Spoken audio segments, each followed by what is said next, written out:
क्या आपने कभी सोचा है कि अगर एक बच्चा जो सुन नहीं सकता, जिसे स्कूल ने निकाल दिया हो, जिसे दुनिया नाकाम मान बैठी हो, वो एक दिन ऐसा बल्ब बनाएगा जो पूरी दुनिया में उम्मीद की रोशनी बन जाएगा। ये कोई काल्पनिक कहानी नहीं, ये सच्ची गाथा है थॉमस एल्वा एडिशन की। जब थॉमस 7 साल का था, वो स्कूल से एक चिट्ठी लेकर घर लौटा। माँ, ये टीचर ने दी है और कहा है कि आप ही इसे पढ़ सकती हैं। माँ ने चिट्ठी पढ़ी, माँ की आंखें भर आई। चुपचाप कुछ पल बैठी, फिर मुस्कुराई और बोली, थॉमस, तुम इतने खास हो कि स्कूल तुम्हें पढ़ा ही नहीं सकता। अब से मैं तुम्हें खुद पढ़ाऊंगी। पर असल में उस पत्र में लिखा था, आपका बेटा मंदबुद्धि है, उसे स्कूल में नहीं रखा जा सकता। उस दिन एक माँ ने झूठ बोला, पर उसी झूठ ने एक इतिहास रच दिया। थॉमस का ध्यान जल्दी भटकता था। वो सवाल पर सवाल करता था। धीरे धीरे उसके सुनने की शक्ति कम होती जा रही थी। एक हादसे में तो वह लगभग बहरा हो गया था। लोगों ने कहा, अब ये कुछ नहीं कर सकता। पर थॉमस ने कहा, अगर मैं सुन नहीं पाता तो क्या हुआ? अब मुझे बाहरी शोर नहीं, सिर्फ अपनी अंदर की आवाज़ सुनाई देती है। थॉमस बचपन से ही अलग था। जब बच्चे खेलने में लगे होते, वो घंटों बैठकर चीज़ों को खोलता, जोड़ता, फिर से बनाता। एक बार उसने मुर्गी की तरह अंडे से बच्चा निकालने का प्रयास किया, ये समझने के लिए कि आखिर अंडे से बच्चा कैसे निकलता है। वह अंडों को सेकने के लिए अंडों पर बैठ गया और घंटों इंतजार करता रहा। लोग हंसे, लेकिन उसी जिज्ञासा ने भविष्य में 1000 से ज़्यादा आविष्कारों को जन्म दिया। स्कूल से निकाल दिए जाने के बाद जब माँ ने उसे पढ़ाना शुरू किया, तो उसने लाइब्रेरी से दोस्ती करवा दी। एडिशन ने न्यूटन से लेकर फैराडे तक की हर वैज्ञानिक की किताब पढ़ डाली। फैराडे की इलेक्ट्रिसिटी पर किताब ने तो उसकी सोच ही बदल दी थी। अगर विद्युत को समझ लिया तो मैं कुछ भी बन सकता हूँ। उसी दिन उसने तय किया, मुझे विज्ञान का जादूगर बनना है। थॉमस जब बहुत छोटा सा था, उम्र कोई 12 साल रही होगी, न तो स्कूल रहा, न टीचर्स, बस माँ ही उसकी पूरी दुनिया थी। पर पेट पालना था तो एक काम पकड़ लिया, ट्रेन में अखबार बेचना। हर सुबह एक स्टेशन से चढ़ता, बंडल उठाता, यात्रियों के बीच बेचता। पर इस बच्चे में कुछ अलग था। जहां और बच्चे खेल कूद में लगे होते, वो खाली डिब्बों में बैठा कुछ सोचता रहता। उसने ट्रेन के एक पुराने सामान्य से डब्बे को अपनी छोटी सी लैब बना लिया।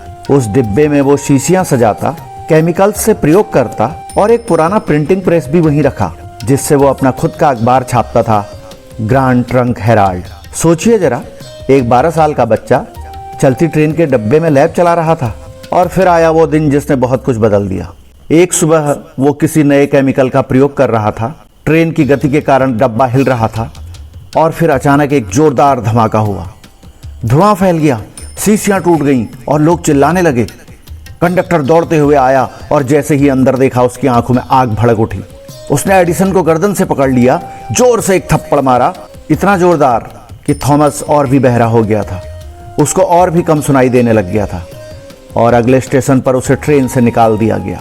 लैब चली गई, मशीन चली गई, सपना बिखर गया। उस दिन घर लौटते हुए एडिशन बहुत चुप था। वो लड़का जो हमेशा सवाल करता था, आज खुद से ही पूछ रहा था, क्या अब मैं कभी कुछ बना पाऊंगा?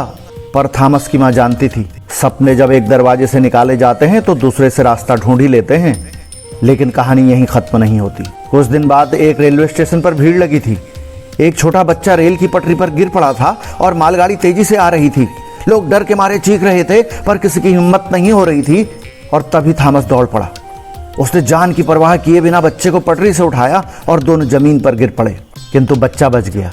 वो बच्चा स्टेशन मास्टर का बेटा था। उसने थॉमस को गले लगाया और कहा, तूने मेरी दुनिया बचाई है, अब मैं तुझे तेरी दुनिया बनाने में मदद करूंगा। और यहीं से थॉमस को टेलीग्राफ ऑपरेटर बनने की ट्रेनिंग मिली। जिस डिब्बे से उसे निकाला गया था, उसी रेलवे ने उसका भविष्य बना दिया। जिस थप्पड़ ने उसकी आवाज़ छीनी थी, उसी खामोशी ने उसे अपनी आवाज़ सुनना सिखा दिया। बाद में एडिशन ने पहला आविष्कार किया, इलेक्ट्रिक वोट रिकॉर्डर। लेकिन सरकार ने उसे रिजेक्ट कर दिया। कोई इस्तेमाल नहीं करना चाहता था। पर एडिशन ने हार नहीं मानी। उसने कहा, मैं ऐसा आविष्कार करूंगा जिसकी ज़रूरत दुनिया को हो। उसके बाद शुरू हुआ एडिशन का असली दौर। 1876 में न्यू जर्सी के मेनलो पार्क में उसने एक पहली औद्योगिक प्रयोगशाला बनाई। यह वो जगह थी जहां से आविष्कारों की बारिश होने लगी। कहते हैं वहां हर हफ्ते एक नया प्रयोग होता था। यहीं पर उसने बनाए फोनोग्राफ, पहली बार इंसान की आवाज़ रिकॉर्ड और प्ले की जा सके। कार्बन ट्रांसमीटर, जिसकी मदद से टेलीफोन की आवाज़ साफ सुनी जा सके। इलेक्ट्रिक वोट रिकॉर्डर, स्टॉक ट्रिकर और भी बहुत कुछ। लेकिन सबसे बड़ा सपना अब भी बाकी था, अंधेरे को रोशन करना। एडिशन ने ठानी, मैं ऐसा बल्ब बनाऊंगा जो आम लोगों के घरों में जल सके, सस्ता हो, सुरक्षित हो। 999 बार नाकामी मिली, हर प्रयोग में कोई न कोई कमी, लोग मजाक उड़ाते, अखबार हेडलाइन छापते, एडिशन फिर फेल हो गया। लेकिन एडिशन ने कहा, मैं 999 बार असफल नहीं हुआ, मैंने 999 तरीके सीखे कि बल्ब इस तरीके से नहीं बनाया जा सकता। और फिर 1000वीं बार बल्ब जल उठा, एक हल्की स्थिर रोशनी जिसने रात के अंधेरे को इतिहास बना दिया। एडिशन ने सिर्फ बल्ब नहीं बनाया, उसने पहला पावर स्टेशन बनाया जहां से बिजली पहली बार शहरों में बांटी गई। न्यूयॉर्क की सड़कों पर पहली बार बिजली की रोशनी फैली। इसने दुनिया को बदल दिया। अब रातें भी जागने लगी, कारखाने चलने लगे, शहरों में रोशनी फैल गई। और एक दिन थॉमस एडिशन के नाम कुल 1093 पेटेंट्स थे। एडिशन का मानना था, मैं सपनों में यकीन नहीं करता, मैं उन्हें हकीकत में बदलता हूं। एडिशन बुजुर्ग हो चुके थे और बुजुर्ग एडिशन एक दिन अलमारी साफ कर रहे थे। वहीं उन्हें एक पुरानी चिट्ठी मिली। उन्होंने इस चिट्ठी को खोला और पढ़ा। उस पत्र में लिखा था, आपका बेटा मंदबुद्धि है। एडिशन के हाथ कांपने लगे, आंखों में आंसू बहने लगे।